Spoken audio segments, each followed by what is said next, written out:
우리 지난 시간에 성령에 대해서 공부를 했고요. 오늘은 믿음에 대해서 우리는 다시 한번 공부할 필요가 있습니다. 믿음을 다시 정의를 하고요. 이 믿음이 어떻게 오늘 연결이 되어 있는지를 다시 한번 우리는 살펴볼 필요가 있습니다. 그래서 믿음이라는 것이 무엇인가 라고 하는 아주 기초적인 질문에서부터 시작해서 왜 이 믿음이 우리에게 필요한지를 분명히 우리들에게 가르쳐주고 있지요. 그래서 우리가 오늘 이 믿음에 대해서 다시 한번 살펴볼 필요가 있습니다. 칼빈은 믿음을 어떻게 이야기를 하고 그리고 그 믿음이 왜 우리 믿는 자들에게 필요한지를 정확하게 가르쳐주고 있지요. 자, 준비되셨으면 우리 믿음이라고 하는 부분을 다시 한번 생각해 보겠습니다. 우리가 신앙생활을 하는데 믿음은 아주 중요합니다.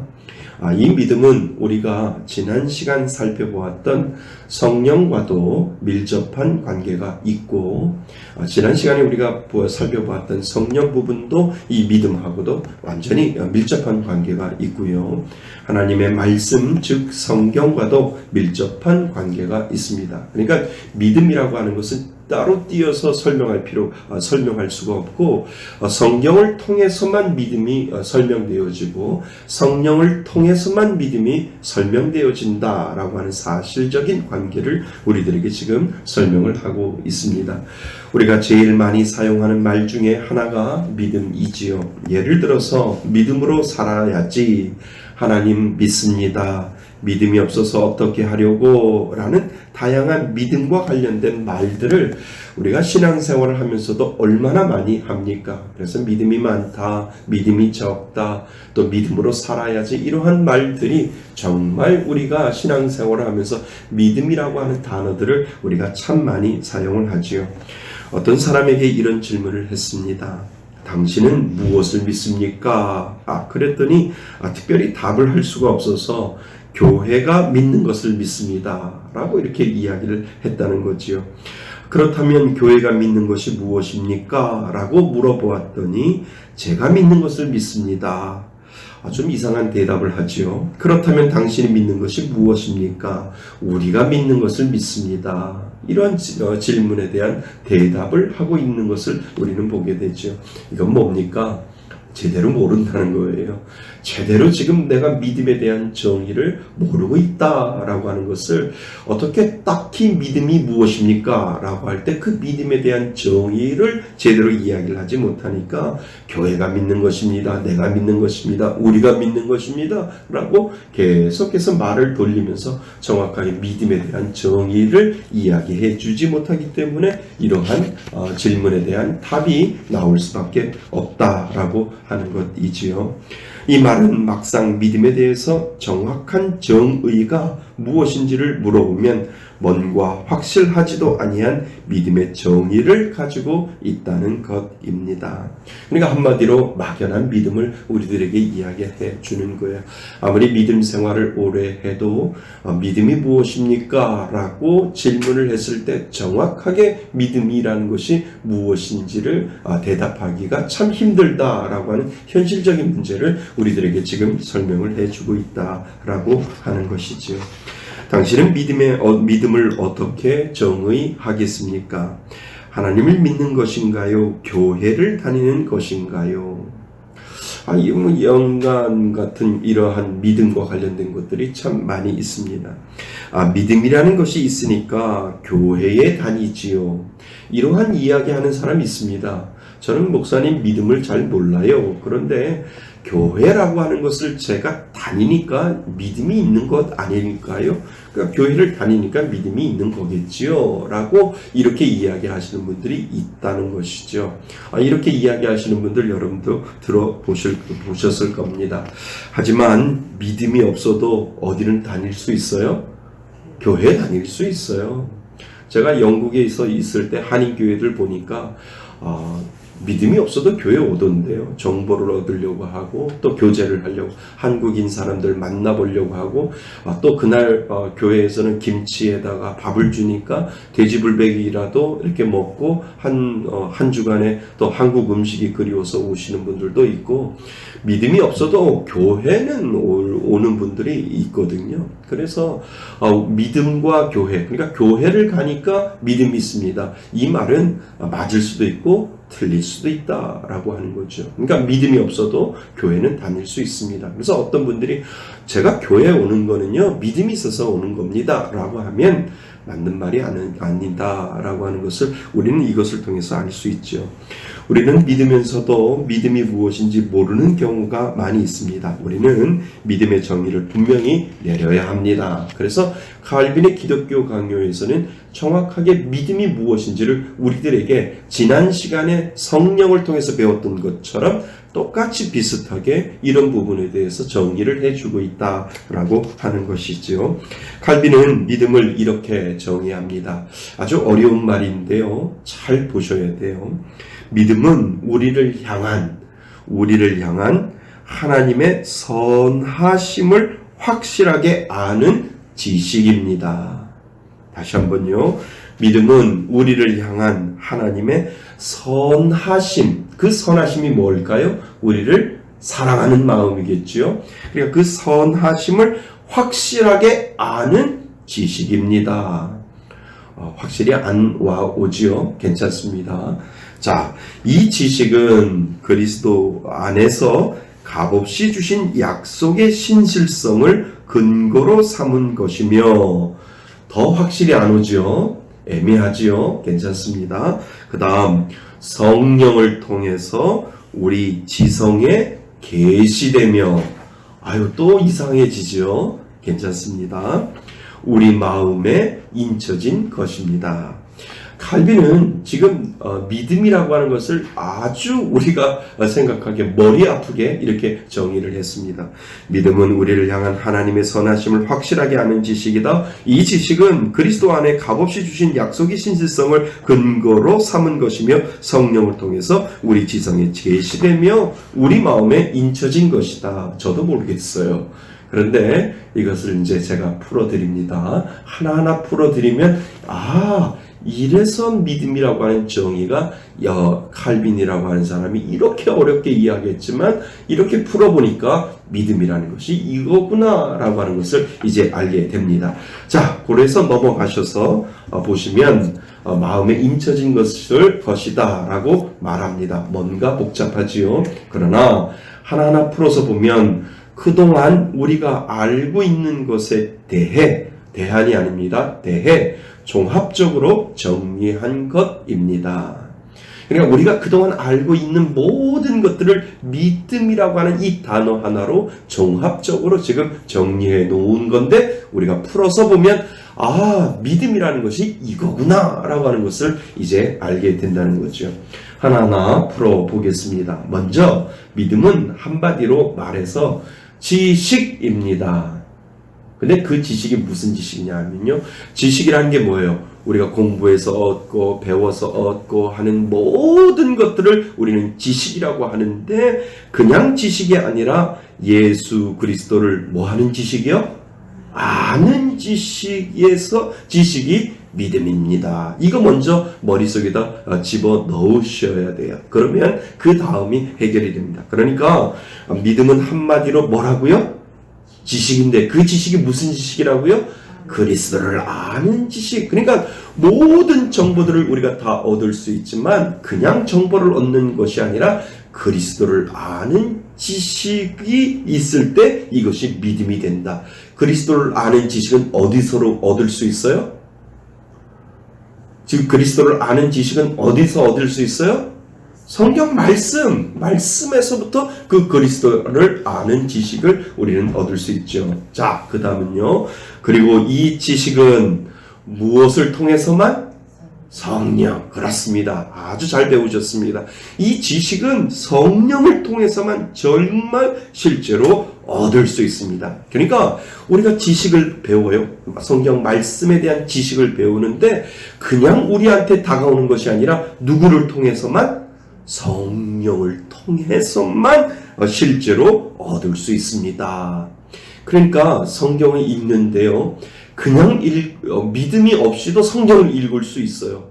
그냥 소설책으로도 읽을 수 있고, 예수 믿지 않는 사람들도 성경책 읽는 사람들 봤잖아요. 그냥 성경이 좋은 말씀이라고 생각을 해서 나는 읽습니다 라고 해서 창세기부터 시작해서 요한계시록까지 다 읽는 사람이 있어요. 그리고 교회는 안 다녀요. 그리고 믿는다라고 얘기 안 해요.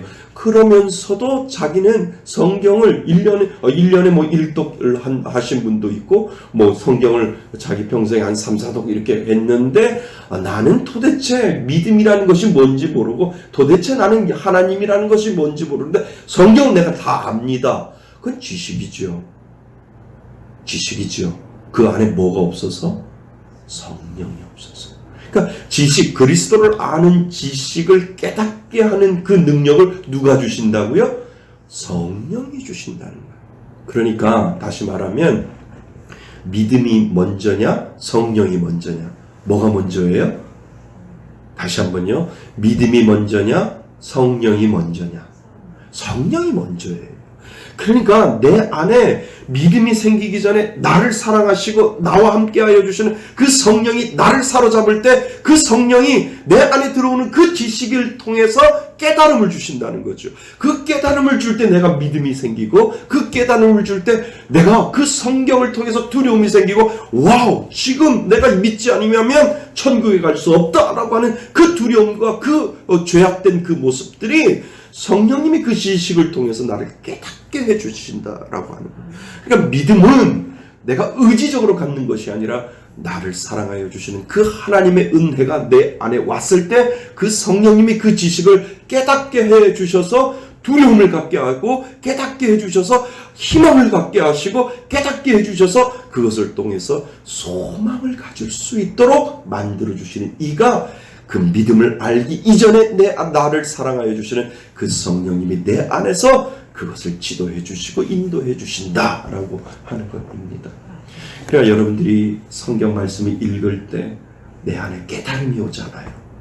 그거는 다시 말하면 내 안에 성령님이 나를 깨닫게 한다는 거죠. 그것을 다시 말하면 나는 누구의 사람?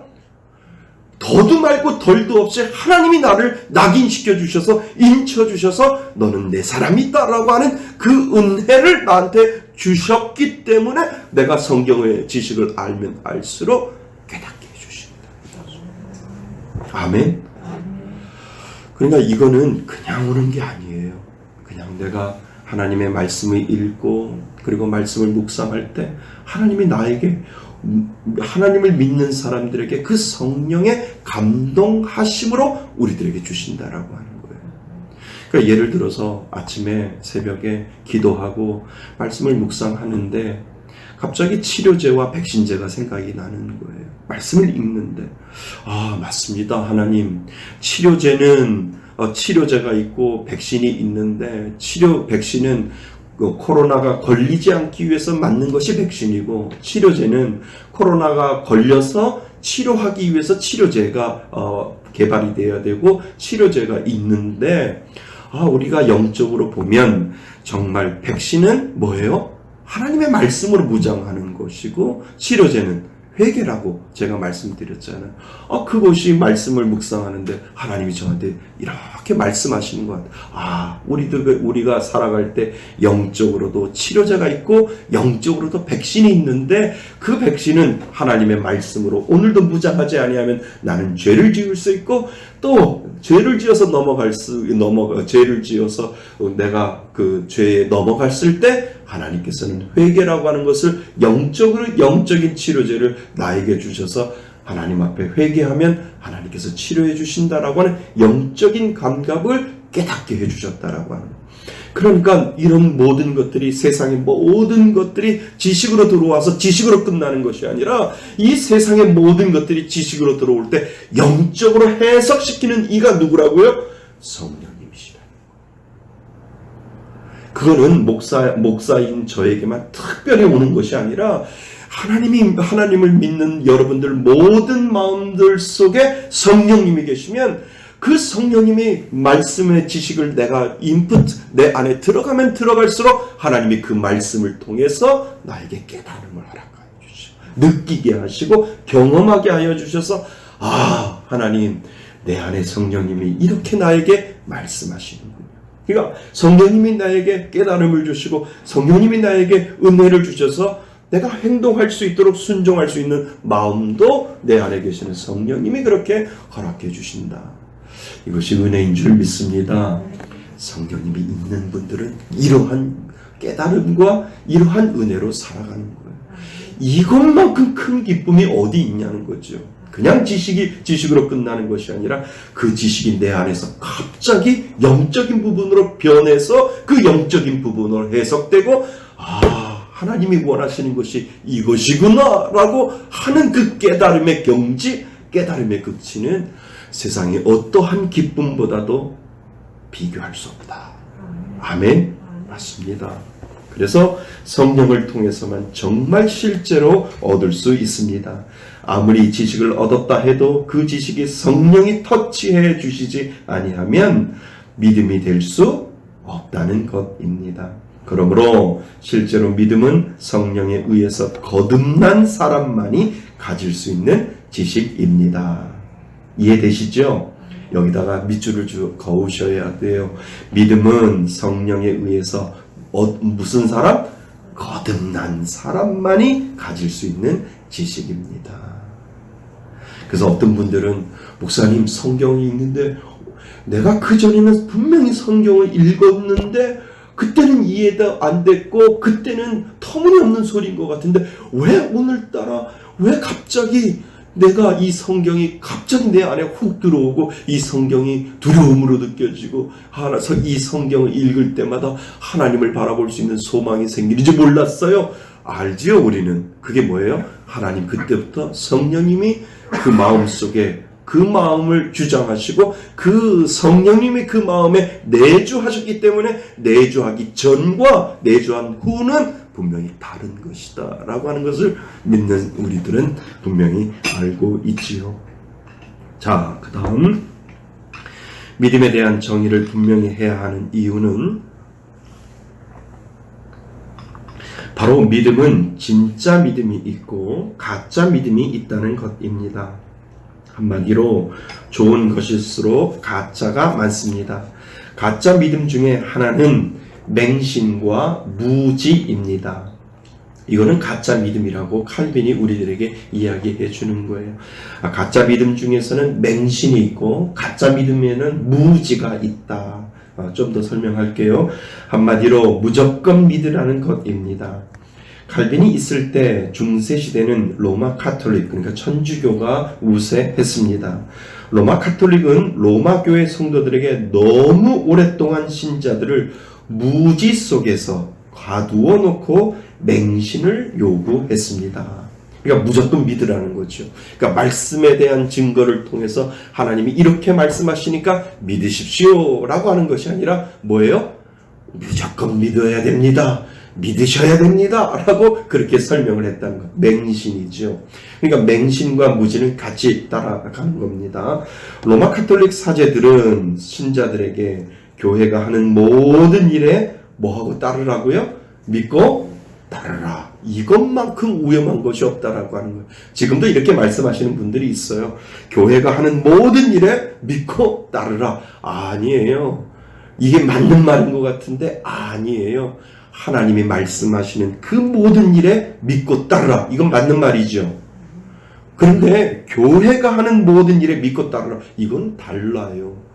그러니까 천주교에서 개신교로 우리가 칼빈의 기독교 강론과 루터의 종교개혁을 일으킨 것은 교회가 하는 모든 일에서 모든 일을 믿고 따르라가 아니라 하나님이 하시는 모든 말씀을 뭐 하라고요? 믿고 따르라. 이것이 종교개혁이라는 거예요. 교회는 부패될 수도 있고 교회는 타락할 수도 있는데 교회가 뭐 하는 모든 것들을 믿고 따르라. 이거는 맞는 말이 아니라니까요. 맞는 말은 하나님이 하는 모든 일을 뭐 하라고요? 믿고 따르라. 이런 이 말씀이라는 거예요. 근데 예전에 중세시대 때는 이렇게 둔갑해 버렸다는 거죠. 어떠한 성경적인 지식보다 그저 성직자들이 하는 말을 믿기만 하십시오 라고 설득을 하고, 여기서부터 믿음이라는 것이 출발합니다, 이렇게 그때 가르쳤다라고 하는 것이죠. 그래서 무조건 따를 것을 강요했습니다. 한마디로 로마 교회가 말하는 믿음의 근거는 겸손한 것처럼 보이는 뭐지요? 무지입니다. 이거 정말 아주 무서운 말이에요. 무조건 따라, 이것이 겸손이야. 자꾸 이야기하지 마. 이거 겸손하지 아니하고 교만한 거야 라고 이야기하지만, 겸손한 것처럼 보이는 뭐라고요? 무지입니다. 그러니까 로마 카톨릭에서는 그것을 가르쳤다라는 거죠. 그런데 그것이 종교개혁을 통해서 하나님의 말씀만 믿고 따라가시고, 하나님이 가라면 가고 하나님이 서라면 서고, 하나님이 말씀하시는 그곳에 멈추어서서 하나님의 뜻을 기다리는 것, 이것이 개신교고 이것이 바로 종교개혁입니다 라고 루터의 종교개혁이 여기서부터 이루어졌다라고 하는 거죠. 그러니까 교회를 믿는 것이 아니라 우리는 누구를 믿어요? 하나님을 믿는 거죠. 하나님의 말씀을 우리는 믿고 따라가는 겁니다. 그들에게는 교회의 권위와 판단에 무조건 찬송하고 따르는 자가 믿음이 좋은 신자가 되는 것이었습니다. 그러나 참된 지식은 무지가 아니라 뭐라고요? 지식입니다. 참된 지식은요, 그냥 무조건 따르라니까 내가 따르지, 이것이 믿음이 아니고 그것은 무지예요. 그러니까 참된 지식은, 참된 믿음은 지식으로부터 나온다라고 하는 것을 우리들에게 지금 가르쳐주고 있는 거죠. 그리스도 예수를 아는 지식입니다. 그리고 우리가 절대로 잊지 말아야 할 것은, 참된 믿음을 일으키는 분은 누구라고요?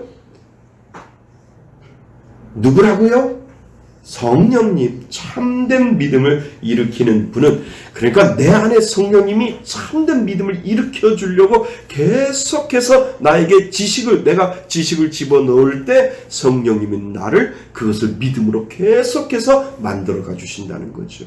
그러니까 내가 지식을 가질 때 그것이 믿음이 될 때는 누구의 도움이 필요합니까?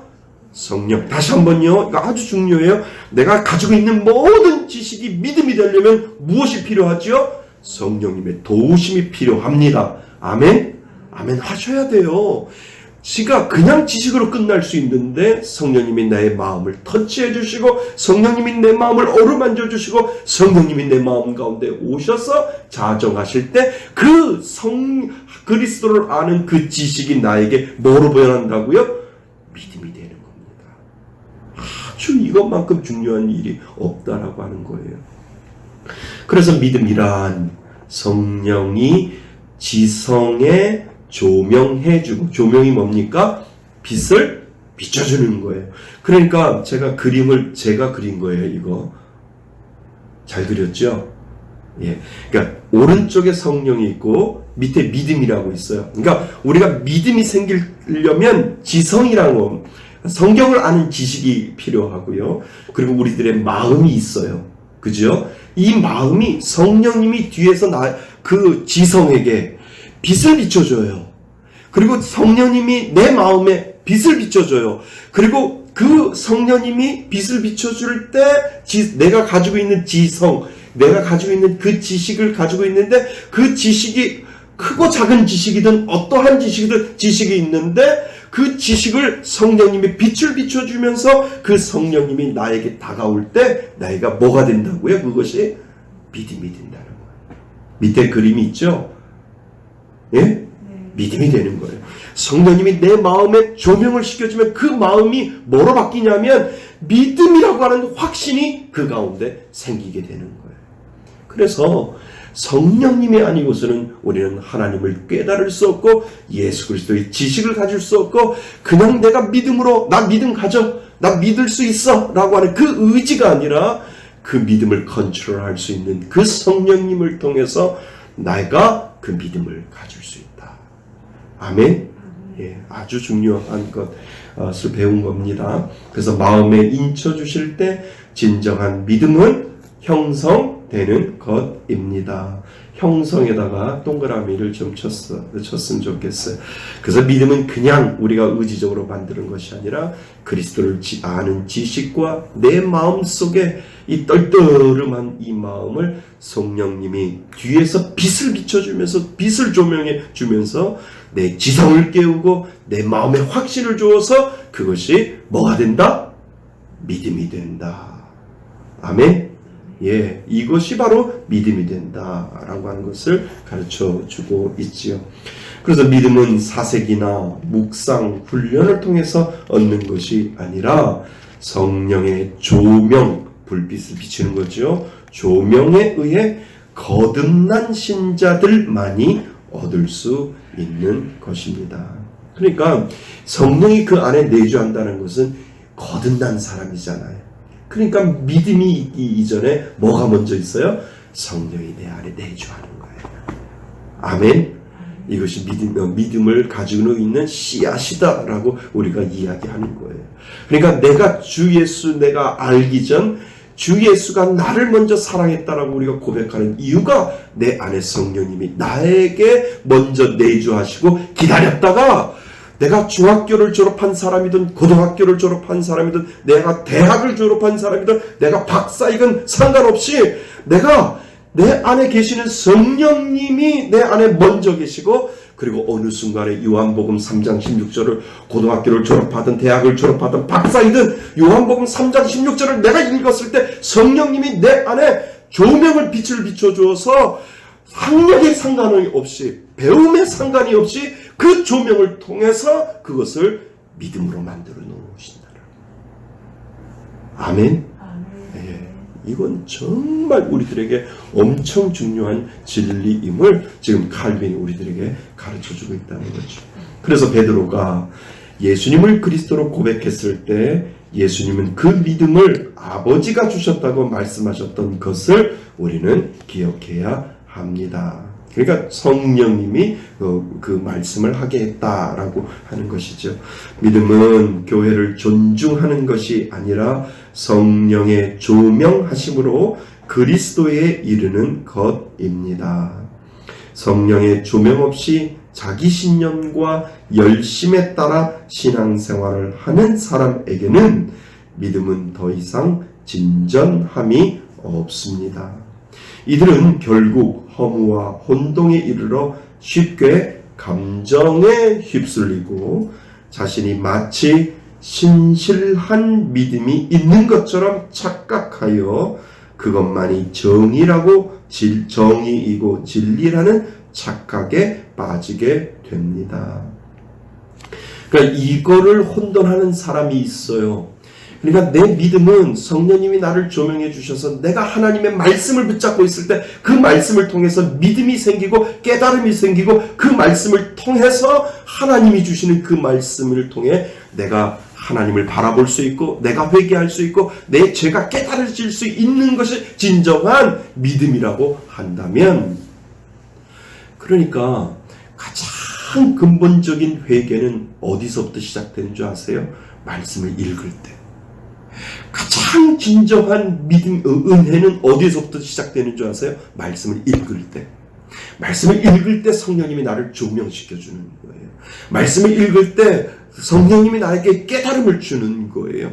그러니까 가장 중요한 건 뭐냐면 하나님이 저에게 이렇게 말씀하셨어요. 내가 기도하는데 하나님께서는 이렇게 말씀하셨어요. 맞아요. 그런데 가장 확실한 것은 하나님의 말씀을 읽는데 이 말씀이 제 마음속에 깨달음이 와서 내가 이렇게 결단합니다. 누가 뭐라 해도 하나님의 말씀이 이렇게 왔기 때문에 나는 이 말씀을 통해서 이렇게 순종하고 따르렵니다. 이것만큼 확실한 게 없다라는 거예요. 그런데 대부분의 사람들은 자기 감정에 속아버려요. 이것이 믿음인 줄 알고 이것이 대단한 신앙인 줄 알고 자기 믿음, 자기 감정에 그것이 믿음인 줄 알고 속아버려서 잘못된 결정을 하고 잘못된 결단을 하고 잘못된 길로 가는 것도 자기의 신념이 그것이 믿음이라고 생각을 한다는 착각이에요. 그것은 신념이라는 거예요. 자기가 가지고 있는 신념과 열심이 믿음인 줄 알고 착각하고 결정을 내리는 사람들이 있다라고 하는 거예요. 대부분의 사람들은 그게 아니라 그냥 자신의 감정이 자신의 열심의 믿음인 줄 알고 그냥 감정에 속아서 열심에 속아서 그것이 믿음으로 둔갑해버리고 그것을 믿음으로 생각해서 내 믿음은 신실합니다. 내 믿음은 정직합니다. 내 믿음은 어떠한 믿음보다도 가장 우월합니다. 탁월합니다. 라고 생각하고 나는 이렇게 결정합니다. 라고 내린다는 거예요. 그러니까 참 지혜로운 사람이 있고 우매한 사람이 있다라고 하는 거예요. 우리 이거 정말 기억하셔야 됩니다. 정말 이거는 정말 기억하고 그러니까 그렇게 말씀하시는 분들이 있어요. 그러니까 우리는 조심해야 하고 하나님 내 마음이 속아 넘어가지 않도록 도와주세요. 내 마음이 나의 신념과 나의 열심에 속아 넘어가지 않도록 도와주시고 하나님의 말씀이 성령님의 조명을 통하여 나에게 확신을 주었을 때 제가 결정하겠습니다. 이것이 맞는 줄 믿습니다. 이것이 맞는 거예요. 이것이 방법이에요. 이 방법밖에 없다라고 하는 거예요. 왜? 칼빈이 그렇게 우리들에게 가르쳐주고 성경이 우리들에게 그렇게 이야기해주는 이유가 바로 여기에 있다라고 하는 거죠. 그래서 이들은 결국 허무와 혼동에 이르러 쉽게 뭐에 휩쓸리고 감정에 휩쓸리고 자신이 마치 신실한 믿음이 있는 것처럼 착각하여 그것만이 정의이고 진리라는 착각에 빠지게 됩니다. 가끔 마음의 은혜의 맛을 보지만 결국엔 진정한 믿음을 찾지 못하고 헤매고 맙니다. 거짓 믿음을 가진 자들은 마치 고장난 차를 타는 것처럼 신앙생활에 자주 고장을 내고 그러니까 신념을 믿는 사람, 열심을 믿는 사람들은 그 신앙의 고장이 분명히 난다는 거예요. 결국 타락한 본성이 다시 일어나 하나님의 은혜를 뭐하고 만다고요? 배반하고 맙니다. 하지만 참 믿음을 가진 자들은 계속 믿음의 진보를 보이고 점점 더 그 확신이 풍성해집니다. 왜냐하면 그의 인생에 성령님이 그가 배우는 예수님의 지식과 헌신과 사랑에 뭐를 더하여? 확신을 더하여 주어서 그 확신이 풍부해지면 질수록 모든 혼란과 역경과 문제를 뭐 할 수 있어요? 뛰어넘을 수 있는 믿음을 가질 수 있기 때문입니다. 그래서 마태복음 15장 13절에 보시면 하늘 아버지께서 심지 않는 믿음은 다 뭐하고 만다고요? 뽑히고 말 것이다 라고 말씀하셨습니다. 참된 믿음은 말씀에 뿌리를 내리고 있습니다. 맞습니까? 네, 참된 믿음은 말씀에 뿌리를 내리고 있습니다. 성경을 하나님의 말씀으로 믿는다고 구원에 이르는 것도 아닙니다. 말씀 속에 담겨있는 누구를? 예수 그리스도를 발견하고 그분의 약속을 믿을 때 구원은 일어나는 것입니다. 우리의 믿음이 예수 그리스도에게까지 이르지 못하면 아무 소용이 없습니다. 그래서 말씀과 믿음의 관계는 태양과 광선의 관계로 보는 것이 맞습니다. 서로 뗄 수 없는 관계를 말하는 것이죠. 믿음은 하나님의 존재뿐만 아니라 하나님의 성실하심과 자비하심을 확신하고 그분의 뜻을 아는 것인데 이런 것들은 오직 말씀을 통해서만 얻을 수 있습니다. 그러므로 믿음은 무지에서 출발하는 맹신이 아니라 말씀에 대한 참된 지식과 확신에서 출발하는 것이지요. 참된 믿음은 말씀으로만 아주 중요합니다. 참된 믿음은 말씀으로만 형성되고 유지되고 증진된다는 것입니다. 아주 중요한 말씀입니다. 참된 한번 읽어볼까요? 시작. 참된 믿음은 말씀으로만 형성되고 유지되고 증진된다는 것입니다. 아주 중요한 내용이에요. 그래서 말씀을 떠난 믿음은 진정한 믿음이 아니라는 것이지요. 또한 믿음은 은혜의 약속입니다. 만약 우리가 성경을 읽다가 진노와 징벌만을 보게 된다면 모두 다 도망가고 싶을 것입니다. 그러나 믿음은 자비하신 하나님의 약속을 붙들고 하나님께로 담대히 나아가는 것이지요. 그래서 성령은 우리 지성에는 깨달음을, 그리고 마음에는 뭐를 줘요? 확신을 줍니다. 우리가 아무리 지식을 가지고 있어도 성령이 깨닫게 해주지 않으면 진정 알 수 없고 믿음을 가질 수 없습니다. 절대적인 성령의 조명이 없이는 믿음에 도달할 수 없습니다. 그래서 믿음은 이해하는 것이 아니라 확신하는 것입니다. 그 확신을 누가 주지요? 성령님이 주시는 것이지요. 이런 확신에서 세상을 이기는 담력이 생기는 것입니다. 아멘.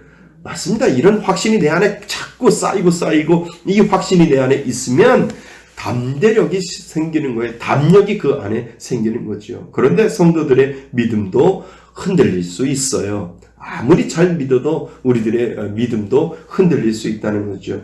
아무리 참된 믿음이 있어도 흔들리는 것은 당연한 것입니다.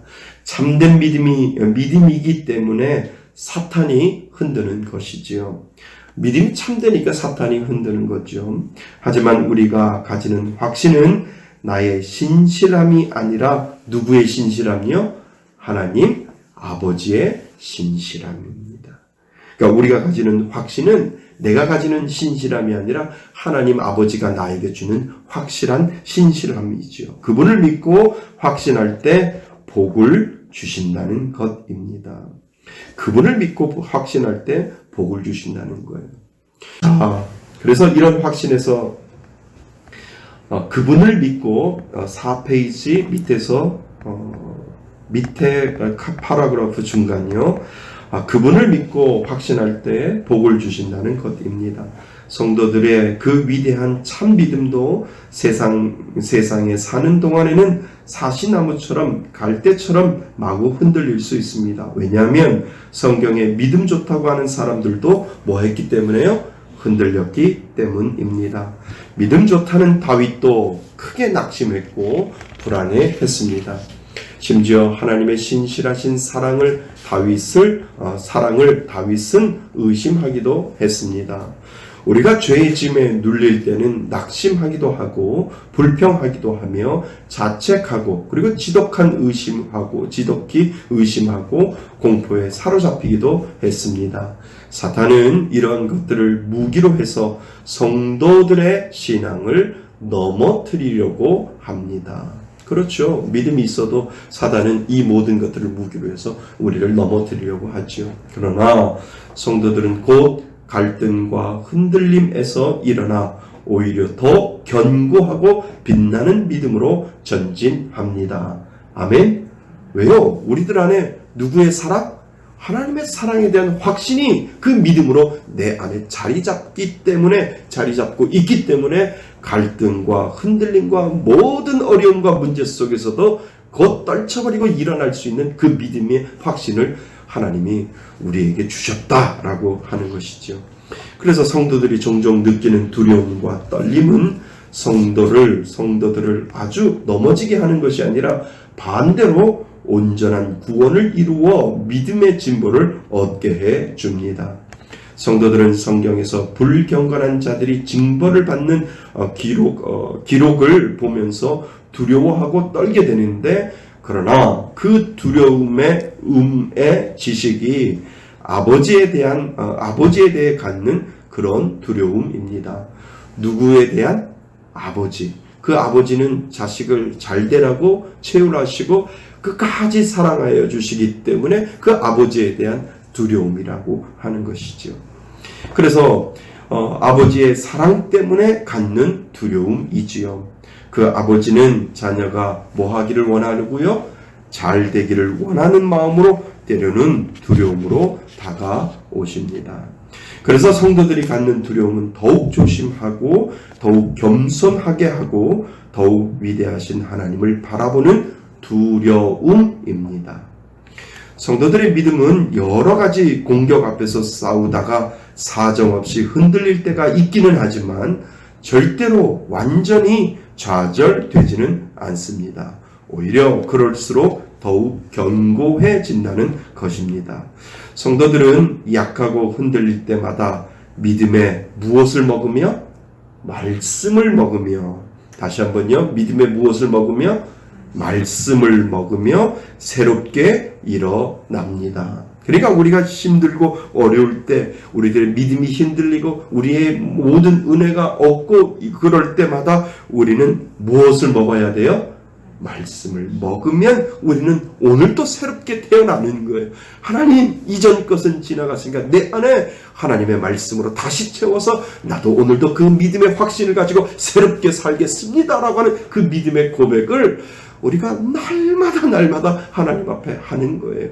하나님, 어제 거는 몰라요. 그냥 오늘 하나님이 주시는 그 말씀이 내 마음속에 믿음이 되어 그 믿음이 확신이 되고 그 확신을 가지고 살겠습니다 라고 하는 그 믿음의 고백을 할 때 오늘 우리는 승리하는 삶을 살아가게 되는 것이죠.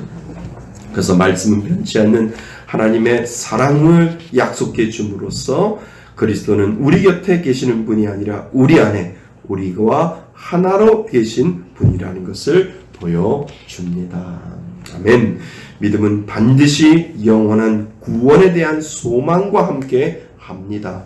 그러니까 그 사람이 믿음이 있다라고 해도 그 믿음이 구원하고 연결되어지지 않으면 그 믿음은 아니라고 하는 거예요. 그 믿음은 진짜 믿음이 아니라는 거예요. 그 믿음은 가짜 믿음이라는 거예요. 믿음은 모든 믿지 않는 사람들도 믿음을 가질 수 있어요. 그런데 그 믿음이 뭐하고 관련되어 있을 때?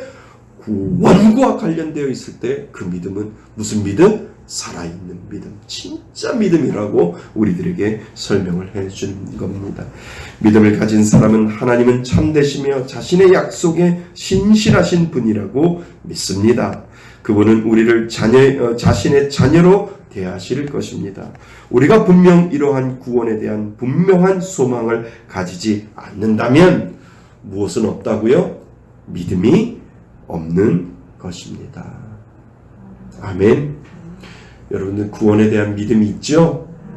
구원에 대한 믿음이 있습니까? 네. 그 구원에 대한 믿음이 더욱더 선명하게 되고 어떠한 것에도 흔들리지 않기 위해서는 말씀이 여러분들이 읽는 그 말씀, 여러분들이 읽고 묵상하고 듣고 공부하고 암송하고 묵상하는 그 모든 말씀이 성령님의 조명을 통해서 여러분들의 믿음이 더욱더 견고해질 줄 믿습니다. 그 믿음이 견고하면요, 세상의 어떠한 것에도 흔들리지 않아요. 맞짱 떠서 이길 수 있는 은혜가 그 가운데 있는 줄 믿습니다.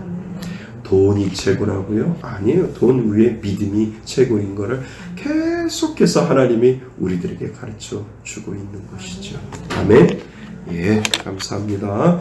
오늘 주시는 말씀을 가지고 우리 한 20분 정도 남아 있는데요.